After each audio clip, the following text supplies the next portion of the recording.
And this week's visit with the boy in the bubble, sort of, Jim Thomas, Post-Dispatch, longtime beat writer from Mizzou to the Rams, and the last couple of years with the St. Louis Blues. He's in Edmonton in quarantine. Now, a couple of days in a hotel room, that sounds okay. How about 14 days locked in a hotel room before he can get to the business of covering the NHL and the Blues?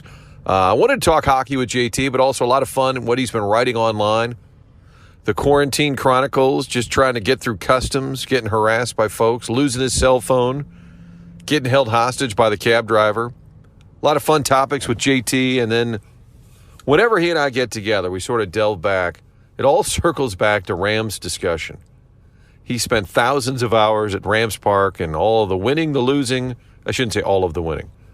The winning, all of the losing, the move, the nonsense, and naturally he and I start talking about John Shaw and Mike Martz, and it just sort of happens every time. A lot of fun to check in with JT. Hope you enjoyed as well. Some Rams, some hockey, and some life in the bubble, which is sort of what 2020 has become all about, covering sports. Our conversation here, the Kilcoyne Conversation, is presented by Triad Bank. These folks have not only been based in St. Louis since 2005, all about St. Louis, including this COVID shutdown. A lot of their small business folks that do banking with them personally came in and said, help us get through this, get the PPP loans, and keep us afloat. That's what they've been doing at Triad Bank. It's personal service you can count on. Got so tired of all those huge national banks where you'd walk in. First of all, there's no tellers left anywhere. And then when you do want something, it's an inconvenience. Well, at Triad Bank, they really are the neighborhood-friendly bank. Find out for yourself on Clayton Road in Frontenac, real close to the intersection of Highway 40 and Lindbergh. Online, it's triadbanking.com. Also presented by Marie de Villa, Senior Living since 1960. Presenting senior living at the corner of Clayton and Weidman Road. Our buddy Red Shandy's lived there for years. And every time you drive by, there's something fun going on. Either putting the parades together up and down Clayton Road, making the fountains red during October, turning the fountains blue during the Blues playoff run. Just great people that run Marie de Villa. Take a tour online. Virtual tours available. It's Marie de Villa, Senior Living. And without further ado, let's check in with one of the all-time great beat writers in football and hockey, Jim Thomas. All right, this is the first here, I believe, on the Kilcoyne Conversation. The first time we're going north of the border. You've probably been reading this, stltoday.com, Post-Dispatch. Jim Thomas he's in lockdown. He's in Alberta. He's in Edmonton. You've probably been reading the Quarantine Chronicles. A lot of fun to travel with JT. We're doing it. We're living vicariously. He's in the bubble. He's arrived at the bubble ahead of the Blues' arrival in Edmonton. Jim, how is life in the bubble for you?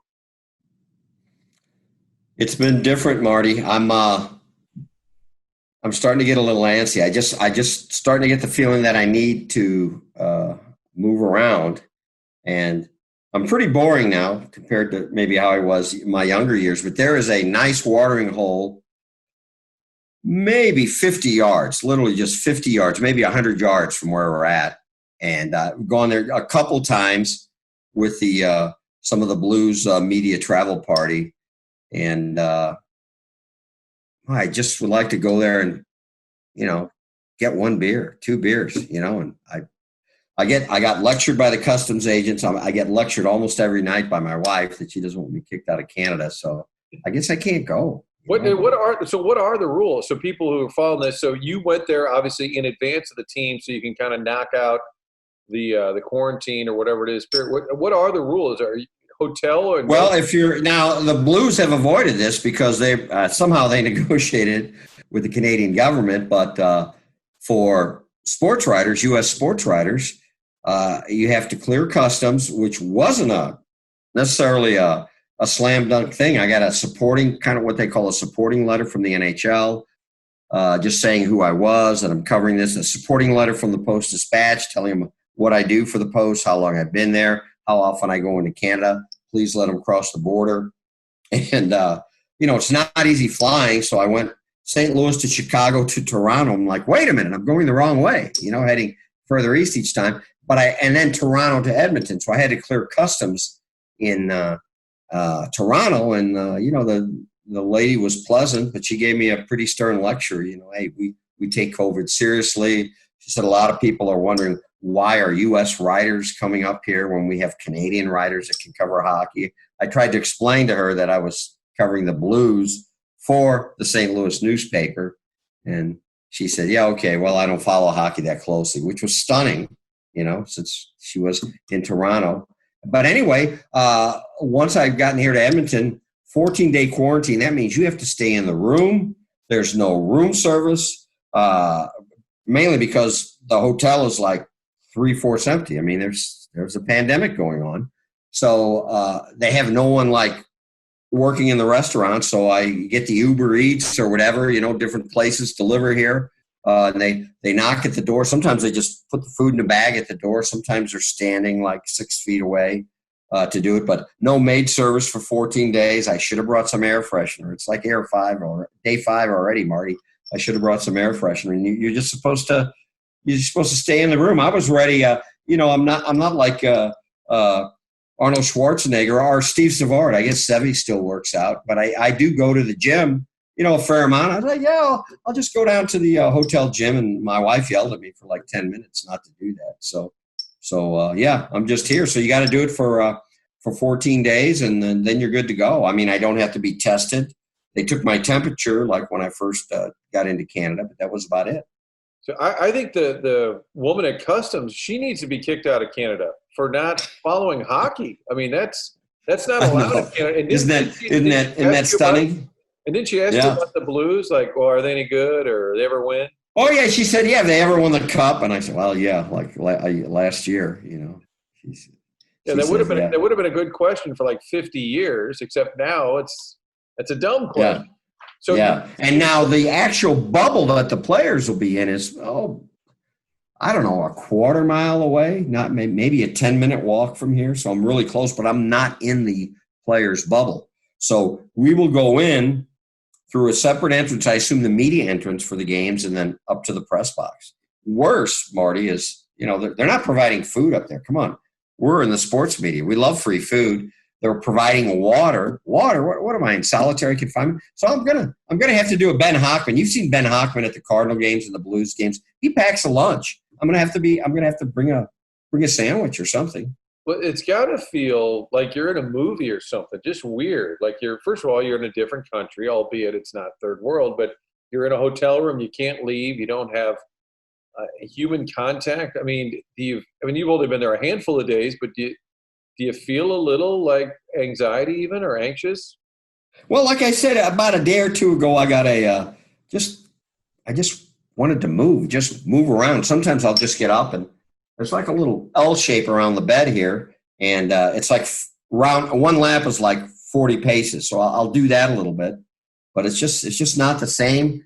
I figured, well, maybe I'll have a balcony. Well, I'm on the 11th floor. I do have a window, but no balcony. So, yeah, it is a little strange. And then, the cab driver, he was a little tough to deal with. I don't know if you read about me leaving my cell phone in there, and I had to pay the guy $50 Canadian just to have him bring it back. I mean, come on, what happened to Canadian warmth, But yeah, the only time I see humans is I'm usually not a breakfast person, but I'll when they deliver the lunch that I order from out of the building, and it's a hotel staff, and then when they deliver dinner, and so I see 2 humans a day. I talk to a lot of people on the phone, and I'll call the desk and whatnot like that.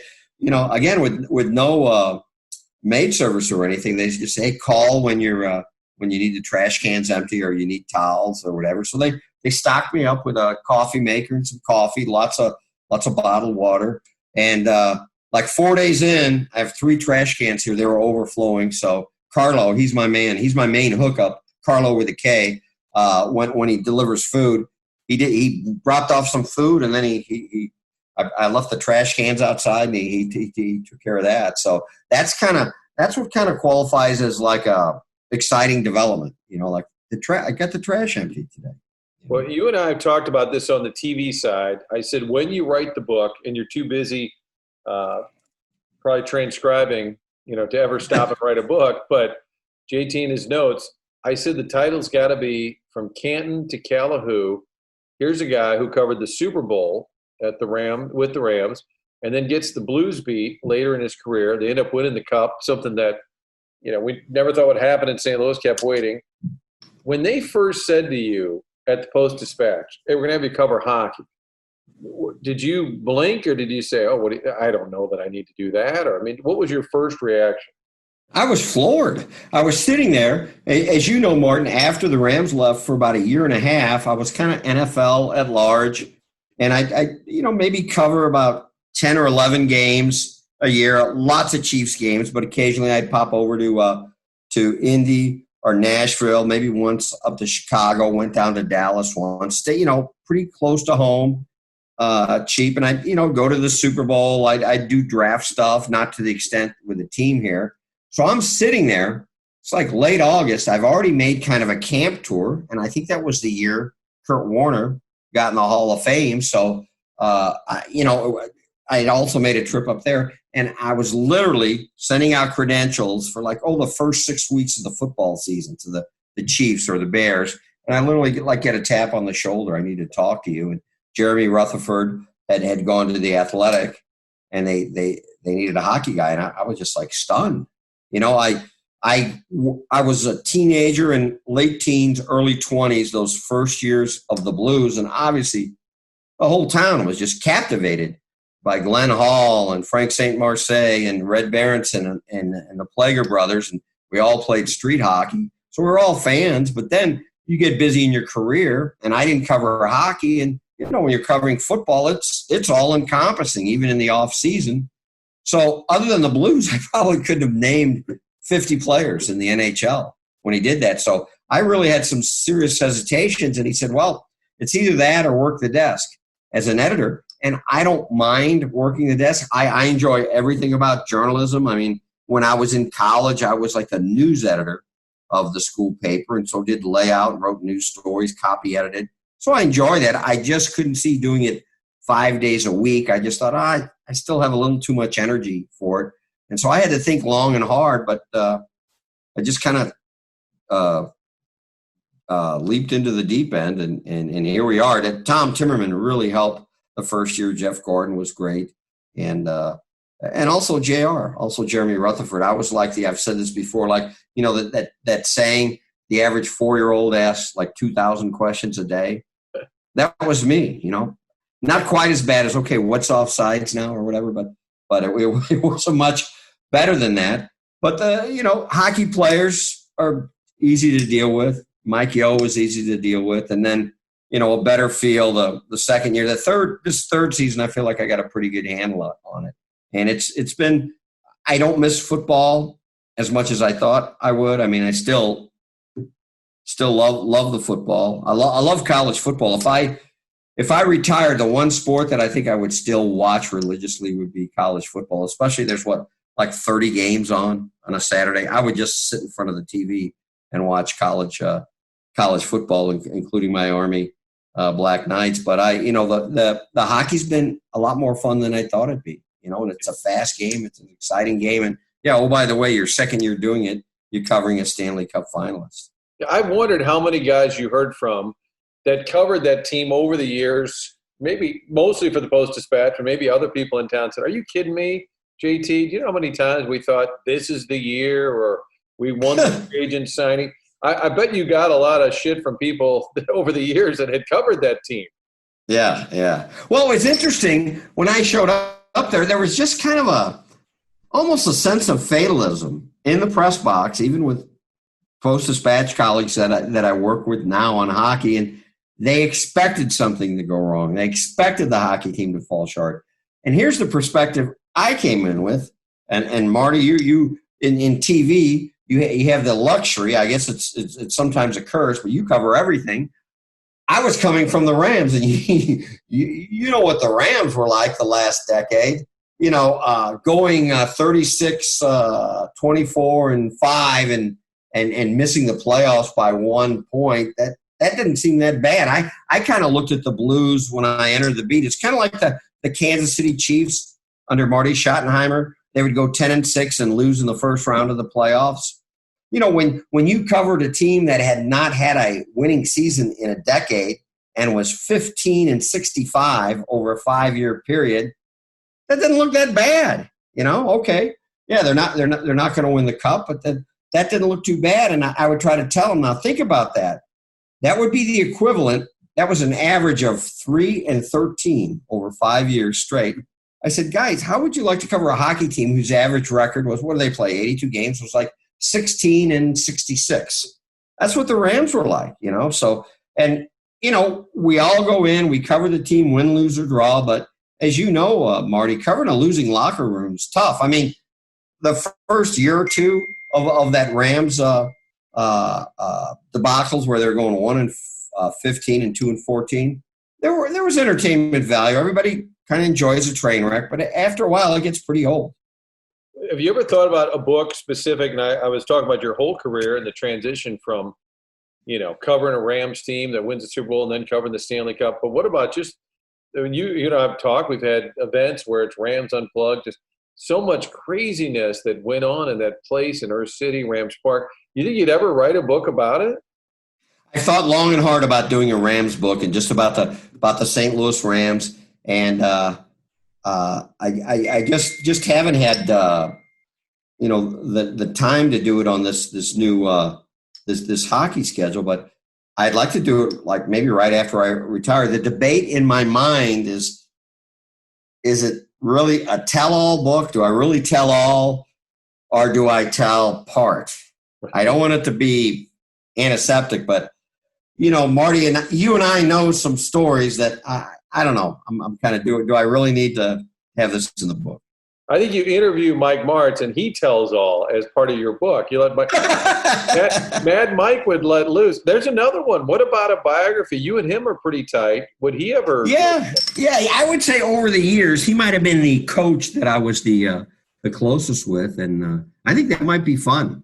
I'd love to get Mike on the relaxed on the sofa and have him talk about the Spygate and what really happened and that what he was told from by Goodell and that might be kind of interesting. Well, I think people would read that, either JT's untold stories or however far you wanted to push it with Rams Park. I mean, because and I'm sure every pro team, and we hear there's terrible stories out there, and some of these are just more silly, goofy, but it really was a soap opera, wasn't it? I mean, and I'm sure now you look back, it almost feels like a blur of the time that they were here, but there seemed to be quite a bit of nonsense that went on that was non-football. Oh, yeah. And, Marty, I think you're the same way.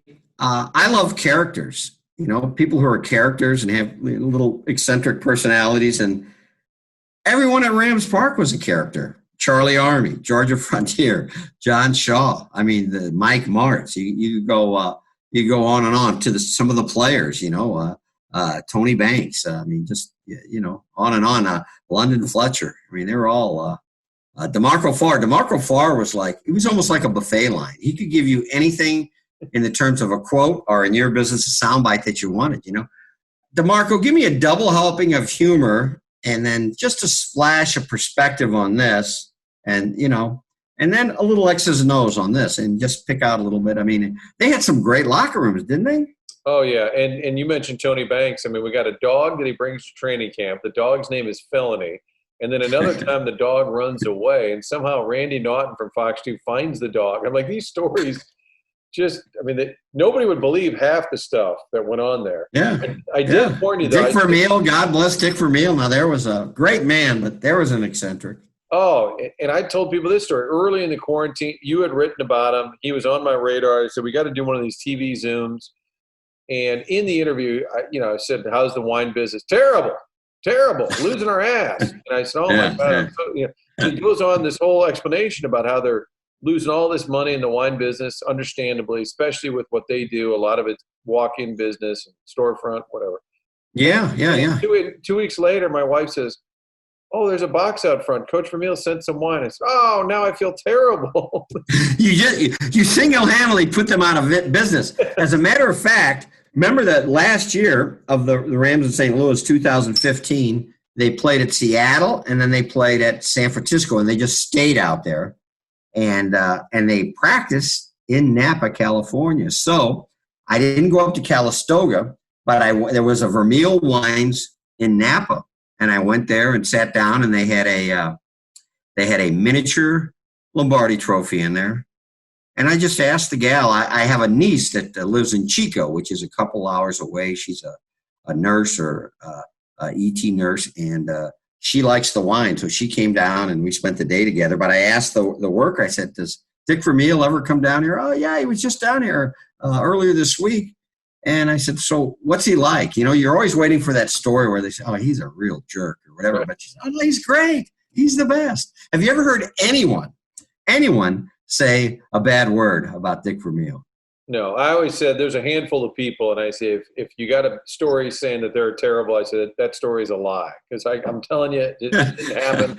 So I did prep you on this, and I said I'm going full Frank Cusimano, but can you, and I don't know if you can whittle it down, but top 5 players, and now you've had hockey for a few years, but you did college football with Mizzou for many years, and do you have a favorite list of players you interacted with, and either they're great sound bites, great characters, or maybe you got to be friendly with them or just liked them, or is there a handful you could roll out? And that were players. I think they'd almost all have to be just off the top of my head. And Marty, I didn't do a lot of research on this overnight. You did try. You had nowhere to freaking go. Come on. Huh? No, I was too busy trying to figure out how to work Uber Eats to get my lunch and dinner. But no, I think almost all of them would be Rams, you know, and Kurt Warner would certainly have to be on that list. Just a sincerely nice guy, and just the fact he was like the expression we have, he was always open. He was, you know, now it's like, I never forget when, you remember the linebacker, Robert Jones, of course you do, going up to him on a Wednesday, and I saw him by the locker. Hey, Robert, you got a minute? He goes, I only talk on Thursdays. I'm like, huh, what are you talking about? This was like the 1998 Rams, okay? They needed to invite people to come out to Rams Park to talk to them. Kurt Warner, and you know how it is, you get this quarterback on Wednesdays, and you get him after the game. Kurt was there. He was there every day. And you could call him at home, and he was just fantastic to deal with. Great answers, a great story. So there was Kurt. Soft spot, I would say, for Isaac Bruce, just because he was he was in my mind certainly the last LA Ram, but he was the first St. Louis Rams star, first Pro Bowler, and their first breakout star. And he was sincere. He'd give you good answers. He didn't suffer fools. You know, he got a little cranky later in his career, and I think probably, you know, he was such a proud guy, such a competitor.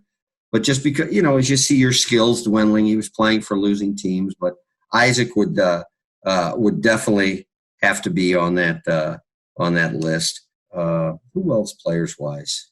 Well, I mean, coach wise for sure. We mentioned March. You guys were tight. March. Were you ever going to go? Didn't he want you to work for the team even at one point? Oh yeah, and it got pretty far along. And then I actually came with an offer, and I think it was too much for Georgia, and her answer to Mike was, oh, Jim doesn't want to spend that much time away from his family. No, as a beat writer, you're spending that much time away from your family. Even though you're not traveling like baseball or even in hockey, you're out at Rams Park till 9, 10 o'clock every night. Kind of glad it didn't go that way, because, you know, once you cross that line, and there have been other people that have done it, go from reporting or working for a newspaper and then work for a team, you can't go back. And Mike didn't last. He didn't last that much longer. Maybe like two years longer. But yeah, March was great. Vermeil was great. They definitely would be up there. Woody Widenhofer was way back in Mizzou days. He was a lot of fun to deal with him. And he, you know, strange things happened with Woody. So he would have to be up there. You know, Berube has his moments. He's kind of fun. I did a thing, and this is kind of before they really took off, where I try to say something just to try to make the guy laugh. Say something, you know, stupid. Ask him something stupid. So that was my little game for a while. But Yeah, those are obviously the coaches that come to mind. Scott Linehan isn't on the list. God bless the Hazlitt, Jim Hazlitt. You got to throw Haz in there, right? Oh, if you write the book on Rams Park, it's somebody who will go on the record and talk shit on everybody would be Hazlitt. Yeah. Oh yeah. And how about Uncle Charlie Army? I know not a coach or player, but how great was Charlie Army? I'll never forget the '99 draft. Dick Vermeil wasn't a very good poker player when it came to what they were going to do and smoke screens, but he and Charlie Army came out and they talked and Dick did a great job. Was it McAllister they sold us on? Was that who they kept? And Champ Bailey, both of them. Yeah. And so I've got to fill out the mock draft. I'm at Rams Park Friday night, the night before the draft, the first round of the draft. And, in the media room, you could see sometimes the coaches and the front office were upstairs. They would come down that stairs, and they'd be right by the media room. And I see Charlie come down. It's about, a little after 7 at night.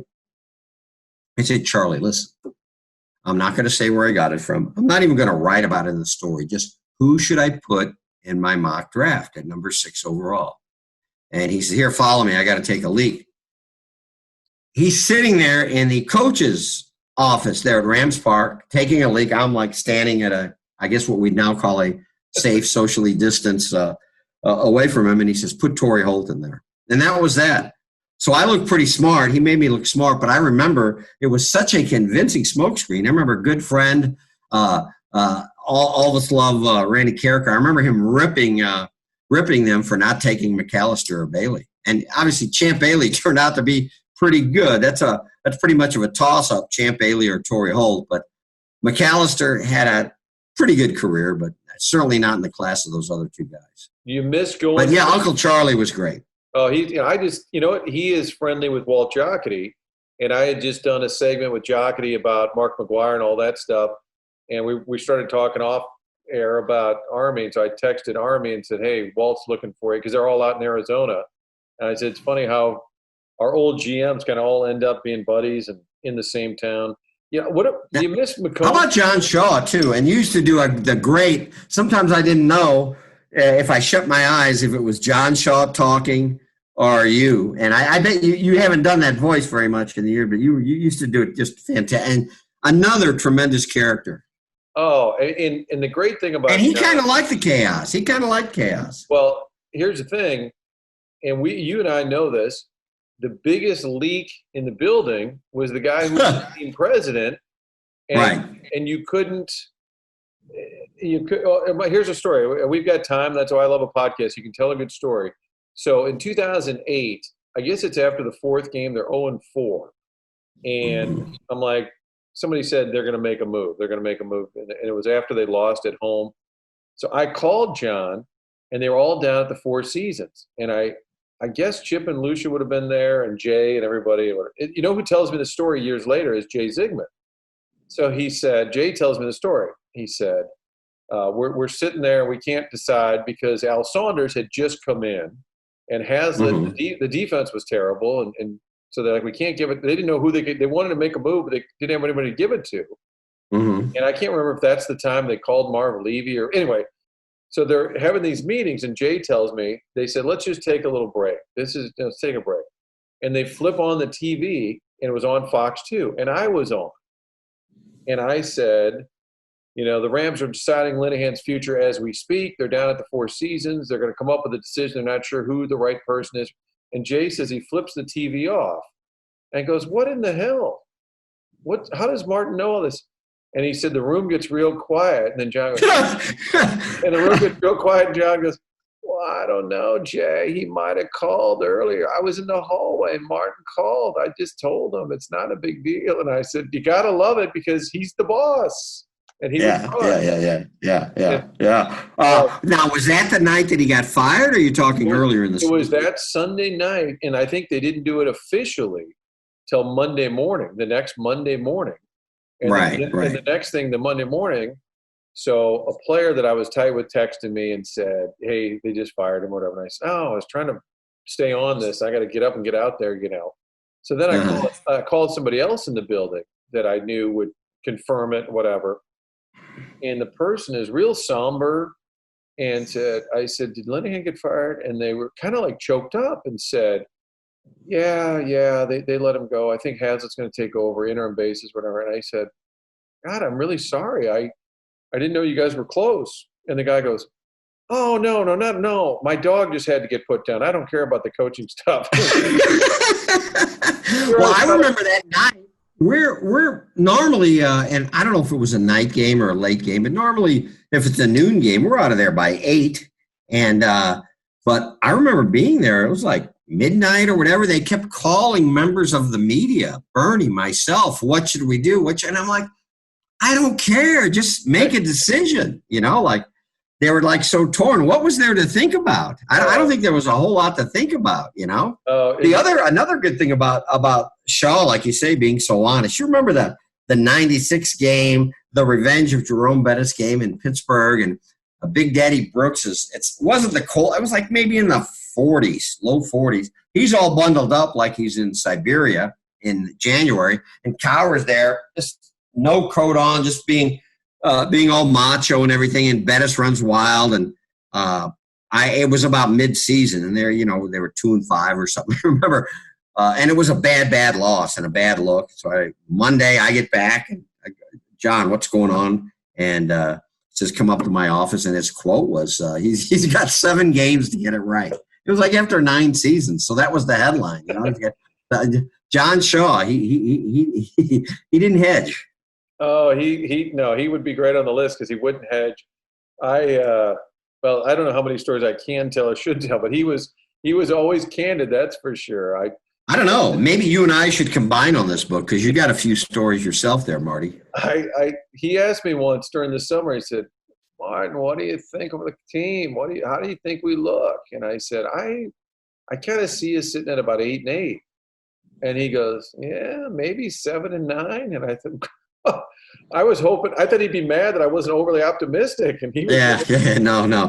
He was. Usually the glass was half empty with him. Just another quick one. 96, and this is the same year with Brooks, and they're playing a late season game in Atlanta, and somehow we're meeting him at the CNN tower down there, and maybe the hotel was right next to it. Rich Brooks' wife sees Bernie, and she practically singes his eyebrows. She's just giving him the death stare because Bernie was beating the drums to, he's got to go. But anyway, so we get in like a limo. Bernie, John Shaw, and Steve Artmeyer, the general manager, were going out to dinner. We've barely pulled away from the CNN building when John Shaw looks back at Bernie and I can't do the Shaw voice, but he said, so what do you think? Should I fire Steve Artmeyer? Artmeyer's in the car. We didn't know what to say. We were thinking, it's probably a good idea. But that was John Shaw. Oh, he loved solicit opinions, I would say. Oh, God. Was this a hockey conversation? No, I love it. JT and I can get off on a rant. Let's wrap it up with your thoughts, too. Now, the Blues come back. And I've been asked a lot about it, too. And I said, I don't know what to expect, what kind of hockey we're going to see. But I said, I do think this Blues team, obviously they've been through a deep run. They're a veteran group. I think they'll have the focus and maybe the drive there. But in terms of the whole tournament, we'll call it, I'm not sure what to expect. I'm kind of fascinated to see it play out. It's been such a long pause. I said to Berube, I said, don't you think the hockey will be kind of bad for a little while? And he said, no, not at all. I said, these guys have been in great shape. And I don't know. It will be weird to see hockey come back, and if they're really at a high level right away, I guess I'd be surprised. Well, and especially the Blue style of play. I mean, it's you've got to really invest in that style of play, the way they hit, just how much effort they put into winning with the forechecking, the relentlessness that they have about it. And I don't know how you go from 0 to 60 since they've been off so long right away, especially the hitting part. Because they're not really hitting in practice. Yeah, in the scrimmages, once in a while, Sammy Blake can't help himself. He'll bump somebody a little bit, but you've got to want to do that. And I don't know if you can just come out of the gate and play that well. Remember the Boston series? Geez, the Blues, they average about 30 hits a game? I mean, can they just start right up with that? I don't know. I do think the maturity and the discipline of the team. They do. It's a little bit of a cliche, but they do get along very well, and they'll bond on the road. They've been so good on the road. They're kind of at their best, I think, when they're away from the noise and they can just lock in. There's no distractions, and now they could be locked in for like 2+ months. I think these circumstances, however unique in terms of the bubble city, but I think it might translate well for this team. Now, of course, you've got players that are missing their families, but I still think it's possible that by the time you get to like the conference finals, they might let the families come up. But anyway, I think that part of it could suit the Blues. But it's so unpredictable. It's like the if you're a losing team, no matter how it happens, I believe that pretty soon you just in your head you show up to work and you think that's who you are.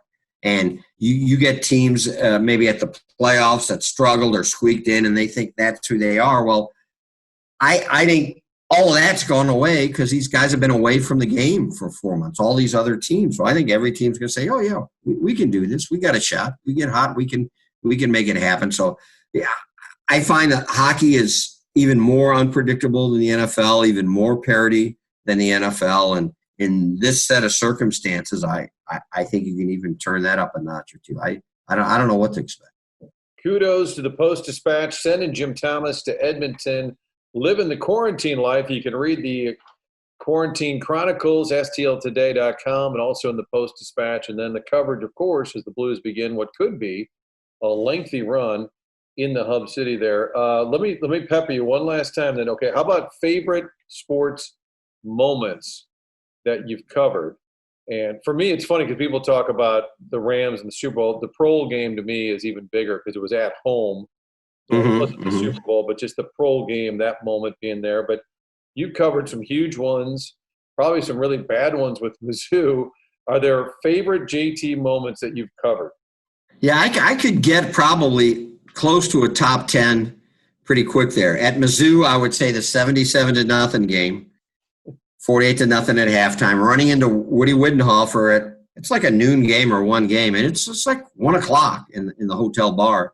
And Woody and the guy said, "Oh, we don't do this a lot," and I'm like, "Yeah, okay, whatever." We all know Woody's background, the late Woody, but yeah, 77-0. Brian Bosworth early in the second half, they were just killing the Tigers. He's got his pads off. He's leaning over a fence with the stands. He's eating a hot dog. I mean, it was just crazy. And so you have that. The fifth down game, of course, was memorable at Faurot Field.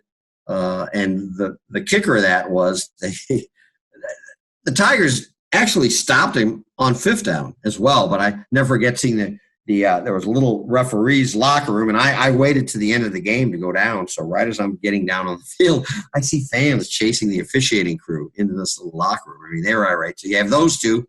Obviously, the Super Bowl victory. Obviously, the Stanley Cup. And my moment in Game 7 was all the scratches and the extras and some of the front office people were sitting right next to us.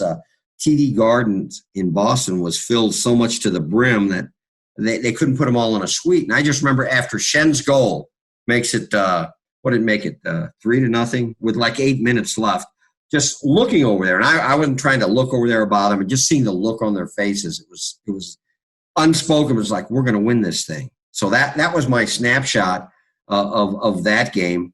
And so you have those three games. I think your Ricky Pro game is a great call. That was such an intense game.